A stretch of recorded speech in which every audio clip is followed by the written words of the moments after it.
各位觀眾好，熟悉滿洲東北歷史的觀眾都知道，東北抗日聯軍在關東軍持續追剿下，最終大批退入蘇聯境內，並於後來組建了著名的88旅。長期以來，很多人把這段歷史簡單解釋為抗聯戰敗之後被迫併入蘇聯軍隊，但這只是表面原因，而且並不是最關鍵的原因。88旅的成立背後，還隱藏着中共、蘇共、共產國際與蘇聯遠東軍之間一系列鮮為人知的政治安排、軍事接管與情報交易。今天我們就來揭開這段歷史背後的謎團。蘇聯遠東紅旗軍獨立第88步兵旅，番號為8461部隊，又被稱為東北抗日聯軍教導旅。這是一支在第二次世界大戰後形成的特殊武裝力量，名義上它依然屬於中共領導下的抗日游擊隊，實際上他卻接受蘇聯遠東軍的直接指揮。88旅的成員包括中國人、朝鮮人、蘇聯人以及加入蘇聯籍的赫哲族人，因此也被稱為國際旅。從1942年8月正式成立到1945年10月解散，88旅存在的時間只有3年左右，但它所反映的卻遠遠不只是一個部隊的興衰，它折射出蘇聯在戰時遠東地區的戰略布局，也揭示了中蘇、中朝與蘇朝關係中極其微妙的一面。要理解88旅如何形成，為何被接管，又為何在戰爭結束後迅速解散，就必須把時間重新拉回到20世紀20年代。中共早期與共產國際關係密切，按照當時的組織體系，中共接受共產國際的政治指導，而共產國際的核心權力實際掌握在蘇共手中。早在20世紀20年代，蘇聯方面已經開始利用中共黨員及相關人員在遠東地區從事情報收集和秘密聯絡工作。根據中共黨史材料，中共滿洲省委曾按照共產國際方面的要求，介紹幹部進入蘇聯遠東情報系統，專門為蘇方收集軍事情報。這些人員一旦進入蘇方系統，便由蘇聯方面直接管理和指揮，與中共原有組織之間的聯繫也隨之中斷並發生變化。這也帶來一個長期被忽略的問題：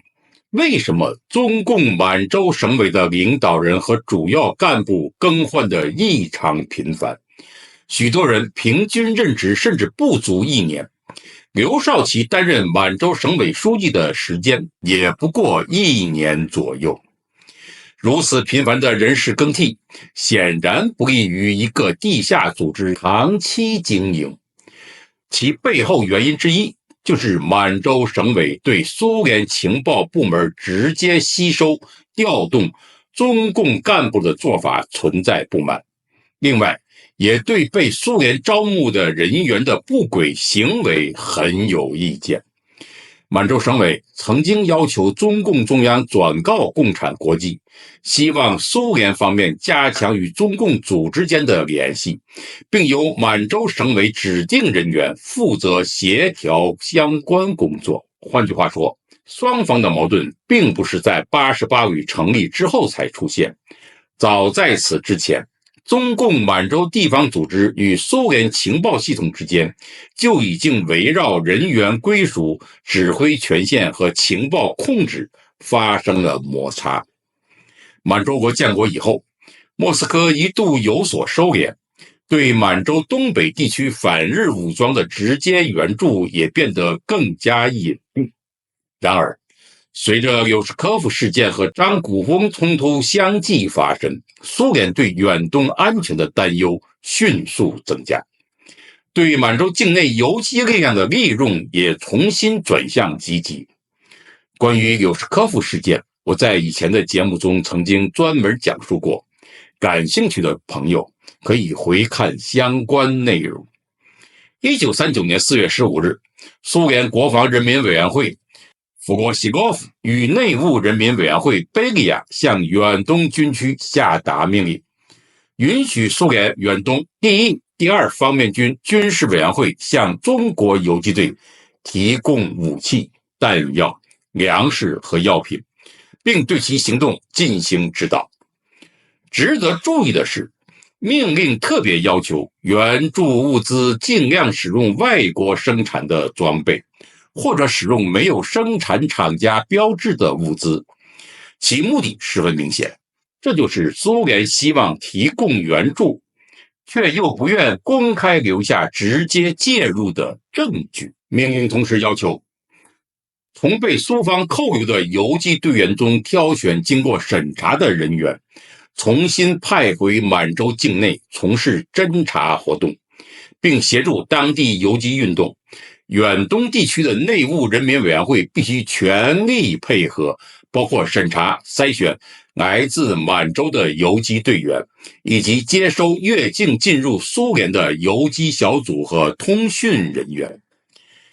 這份命令還明確指出，內務人民委員會濱海邊疆局應當把滯留在蘇聯境內的350名中國游擊隊員經審查後交給遠東第一方面軍。哈巴羅夫斯克邊疆局則應當把被扣留的趙尚志、戴洪斌等游擊隊領導人交給第二方面軍，供其執行有關任務。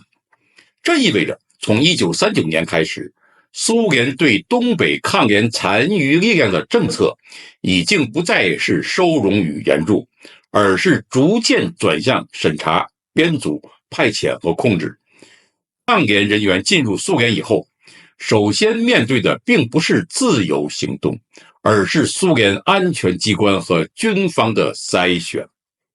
1939年5月30日，蘇聯遠東第二方面軍指揮官與趙尚志、戴洪斌、齊志忠舉行會談，蘇方建議他們返回滿洲，聯絡松花江一帶的游擊隊，組建統一司令部和秘密基地，並承諾提供全面援助。與此同時，蘇軍要求他們持續提供關東軍及滿洲國軍警方面的情報。在這一安排下，蘇方確定趙尚志擔任司令，齊志忠擔任政委。後來，趙尚志與齊志忠發生激烈衝突，並最終槍殺了齊志忠。這一事件引起了蘇方強烈不滿，並成為蘇聯方面建議中共永久開除趙尚志黨籍的重要背景。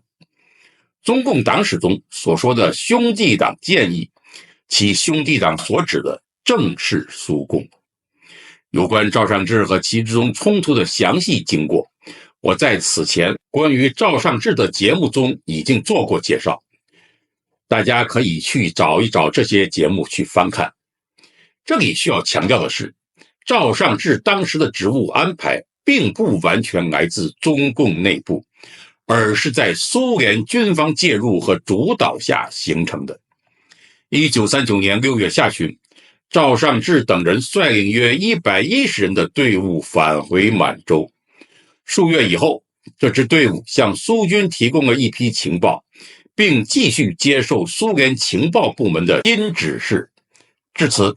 抗聯部分力量與蘇聯遠東軍之間已經形成了明確的情報交換與行動指揮關係。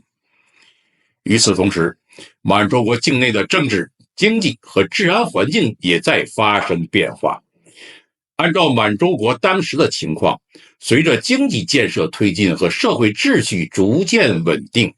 越來越多的民眾轉向支持和平生活與現實秩序。按照中共和蘇共的說法，則是鬥爭環境日益艱難，東北黨組織和抗日隊伍對蘇聯的依賴不斷加深。無論站在哪一種立場觀察，一個事實都越來越清楚：到1940年前後，東北抗聯已經失去了大規模獨立活動的能力，其人員、補給、情報和退伍均越來越依賴蘇聯。1940年初，中共北滿及東黨代表會議在蘇聯境內的伯力舉行，並通過了關於東北抗日救國運動新提綱草案。同年3月，周保中、趙尚志以及抗聯第3路軍政委馮仲雲與蘇聯遠東地區黨政軍負責人會面。這次會議後來被中共黨史稱為第一次伯力會議。會議商定，在所謂的不干涉中共內部事務的原則下，建立蘇共邊疆區黨組織。蘇聯遠東軍與東北抗日聯軍之間的臨時領導和援助關係。表面上這是指導和援助，但真正需要追問的是，誰掌握人員，誰提供武器，誰控制基地，又是誰下達命令。值得注意的是，蘇共邊疆區這一表述反映出了蘇聯對滿洲東北地區具有強烈的戰略擴張意識。蘇共斯大林就說過，滿洲是無主之地，日本人可以獲取，蘇聯也同樣可以獲取。我們僅僅就88旅問題而言，更關鍵的事實是，蘇聯已經開始把滿洲境內的武裝力量納入其遠東邊防與軍事情報體系。為此，蘇聯分別在伯力和雙城子一帶設立了北野營和南野營，作為抗聯人員越境後的隱蔽、審查、訓練和休整基地。這些營地後來成為了88旅形成的重要基礎。1940年9月30日，蘇金聯絡人王新林，俄語為馬西里，以中共中央派出代表前往遠東為理由，向抗聯各部主要負責人發出通知，要求他們在12月以前趕到伯力開會，以解決東北黨組織和游擊隊運動的一切問題。被通知的人包括第1路軍方面的楊靖宇、魏正民，第2路軍方面周保中、趙尚志、王孝明，以及第3路軍方面的張壽前，也就是後來中共黨史所稱的李兆林，還有馮仲雲等人。王新林並不是普通的中國聯絡幹部，他是一名純粹的蘇聯人，是蘇聯遠東軍區邊防軍上校。他代表蘇聯軍方與抗聯進行聯絡，也成為後來蘇方掌握和指揮抗聯力量的重要人物。1941年1月，除已犧牲或無法到會的楊靖宇、魏正民等人以外，抗聯主要幹部陸續聚集伯力。然而，中共中央並沒有派出幹部參加。就在這種情況下，王新林提出由蘇方主持會議，並要求抗聯部隊完全脫離中共組織，由蘇聯派遣一名將軍擔任總司令。這已經不再是一般意義上的軍事援助，而是一次幾乎公開的接管要求。周保中对此堅決反對，並致函斯大林和共產國際總書記基米特洛夫申訴。雙方僵持了1個月後，莫斯科最終做出讓步，允許抗聯幹部在加入蘇共組織體系的同時繼續保留中共黨員身份。但是，這種雙重身份更多只是形式上的妥協，因為當時的抗聯已經長期無法與中共中央保持正常聯繫，在糧食、武器、營地、訓練和行動方面又必須服從蘇軍的安排。